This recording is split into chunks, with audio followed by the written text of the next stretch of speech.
Армысыздар, құрметті студенттер. Бүгінгі сабағымыздың тақырыбы JavaScript тіліндегі таңдау оператор. Таңдау операторын біз switch және case кілттік сөздер арқылы жазамыз.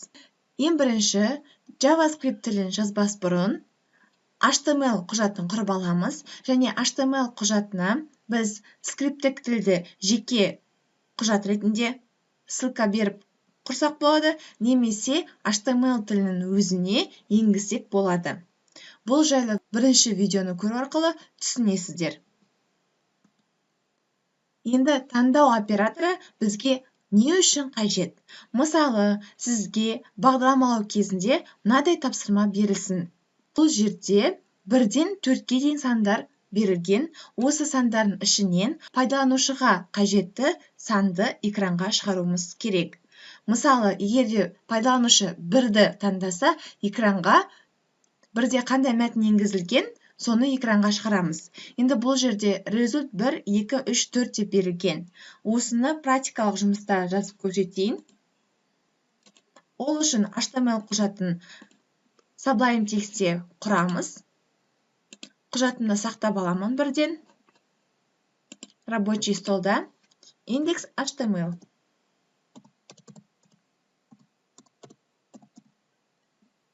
Немесе HTML деп те сақтасаңыздар болады. Расширениясын HTML, HTML деп сақтай аламыз біз. Google Chrome'да ашып көрсек, бізде барлығы жұмыс істеп тұр. Ары қарай HTML құрылысын құрып аламыз. Тақырыбымыз JavaScript. Денесіне скриптік тілді енгіземіз. Енді мысалды 1-ден жазып өтейін. Бірінші айнымалыны енгіземіз. Айнымалының аты result болсын. Тен 1-ге. Нүктелі түр.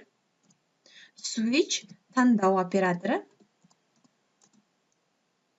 Бұл жерде біз қай айнымалыны көрсету керек, соны жазып көрсетеміз. Result айнымалысын жазып кетуіміз керек. Келесі case 1 дейміз.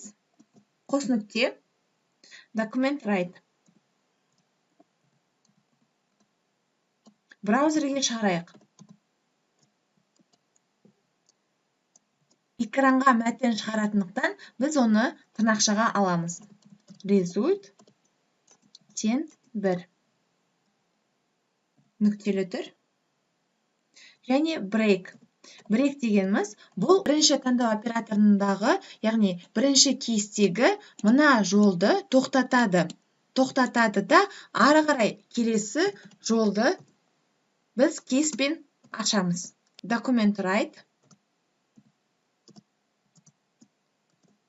Result тен 2 дейік. Тырнақшаға аламыз. Және нүктелі үтір. Break. Break'ті міндетті түрде жазып отыруымыз керек біз. Сіздерге оқығанға жеңіл болу үшін мен осылай ашып көрсетейін, және де келесі кодтарды. Осылайша біз өзімізге қажетті таңдау операторын жазып аламыз. Және де Ctrl+S браузерде ашып көрсек, бізде result 1 деген нәтижені экранға шығарады. Енді бұл жерде айнымалыға мысалы пайдаланушы 2 деген санды енгізсе, бізде result 2 деген мән экранға шығарылады.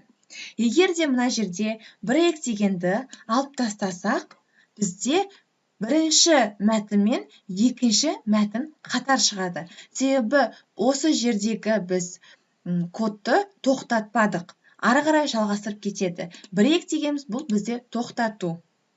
Ctrl+S деп сақтаймыз. Обновить етсек. Мен 2-ні таңдап тұрмын, бұл жерде 1-ді таңдайық. Сонда экранға result 1 және result 2 деген 2 таңдау операторында берілген 2 түрлі мәтін бірге шықты. шықты. Бұл біздің кодымызда қате дегенді білдіреді. Қателеспеу үшін біз брейкті жазуымыз қажетпіз. Брейк деген сөз бұл тоқтату. Міндетті түрде таңдау операторын қолданған кезде осы брейк кілттік сөзін қолданып отыруымыз қажет. Келесі бізде default деген бар. Default дегеніміз басқа деген мағынаны білдіреді. Мысалы, осының ішіндегі жоқ мәнді жазу үшін біз default деген кілттік сөзді қолданамыз. Document write.